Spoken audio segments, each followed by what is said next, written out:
The emergency session of the Galactic Council had been called at 0300 hours, Universal Standard Time. Ambassador Marcus Webb sat in the human delegation chamber, watching as representatives from 700 species materialized in their respective pods. The holographic display flickered with urgency ratings he'd never seen before: critical, species classification failure. "This is unprecedented," droned Counselor Zixstar, the Valorian chief administrator. His 3 eyes blinked in sequence, a sign of extreme distress among his kind.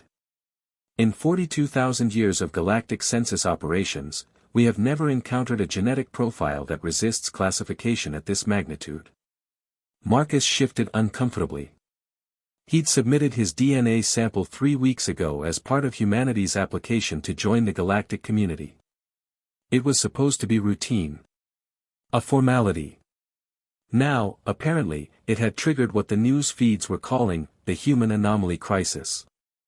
"Perhaps," suggested Ambassador Threll of the Aquarian Collective, her gill slits fluttering nervously, "the sample was contaminated?" 7 independent laboratories across 4 star systems have confirmed the results, Zixstar replied. Marcus Webb, human representative, possesses a genetic code that is 50% unidentifiable. The sequences do not match any known species in our database. They do not match any known extinct species.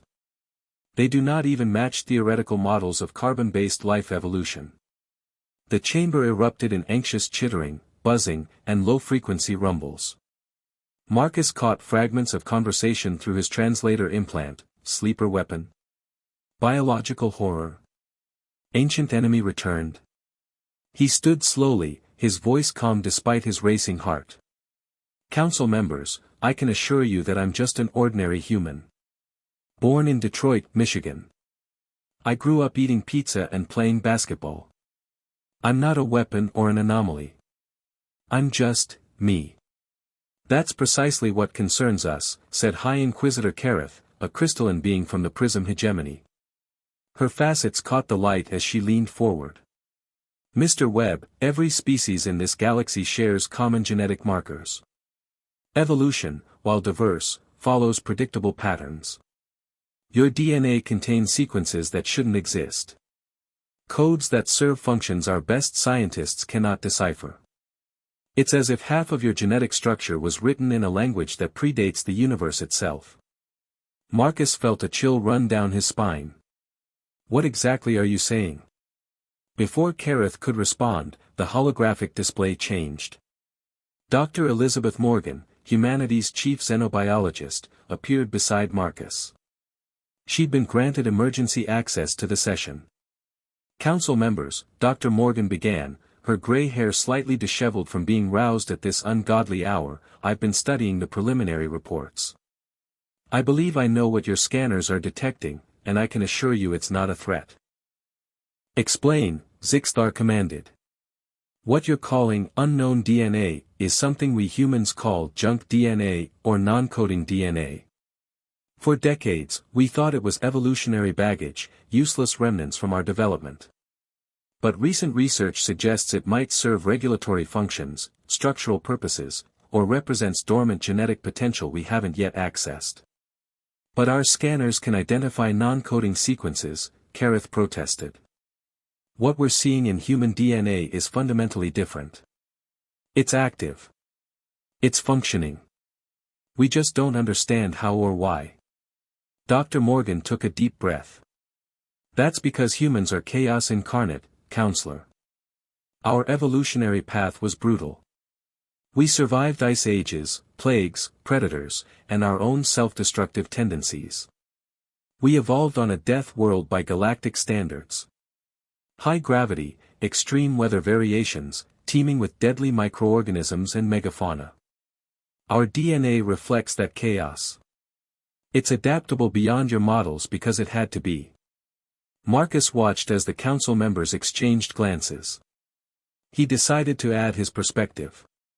"Look," he said, "I understand this is scary for you. You've built a civilization based on order, predictability, and careful categorization. But humans don't fit in neat boxes. We're contradictions.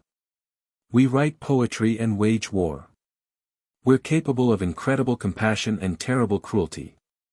We survive impossible odds because we're too stubborn to quit. That's probably reflected in our DNA too. But the unknown sequences, Zixthar pressed, what if they represent dormant abilities? Latent dangers? Or opportunities, countered Marcus. Maybe that unknown 50% is potential. Every human who ever lived carried this DNA. It made us survivors. It made us innovators. It made us human. We're not hiding some terrible secret. We're just complicated. An old Saurian counselor, who'd been silent until now, spoke up. His voice was like grinding stones. I have reviewed human history. They went from primitive agriculture to splitting the atom in mere millennia.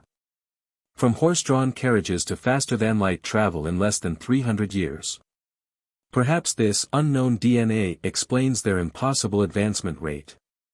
Or maybe, Dr. Morgan interjected, adversity breeds innovation. We had to adapt or die.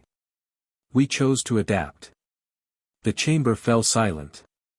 Marcus could see the council members conferring in their native languages, their translator implants temporarily disabled for private discussion. Finally, Zixthar spoke. Ambassador Webb, Dr. Morgan. The council will need time to deliberate. However, I will say this, perhaps we have been too focused on what we don't understand about human DNA, and not enough on what it has accomplished. You come from a world that should have killed you. Instead, you conquered it. You reached for the stars with technology you invented in mere centuries. And you did all this while carrying genetic code that terrifies our best scientists. That sounds about right, Marcus said with a slight smile. We're good at doing the impossible. It's kind of our thing. Then perhaps, Kareth said thoughtfully, the unknown 50% of human DNA isn't something to fear. Perhaps it's simply labeled correctly.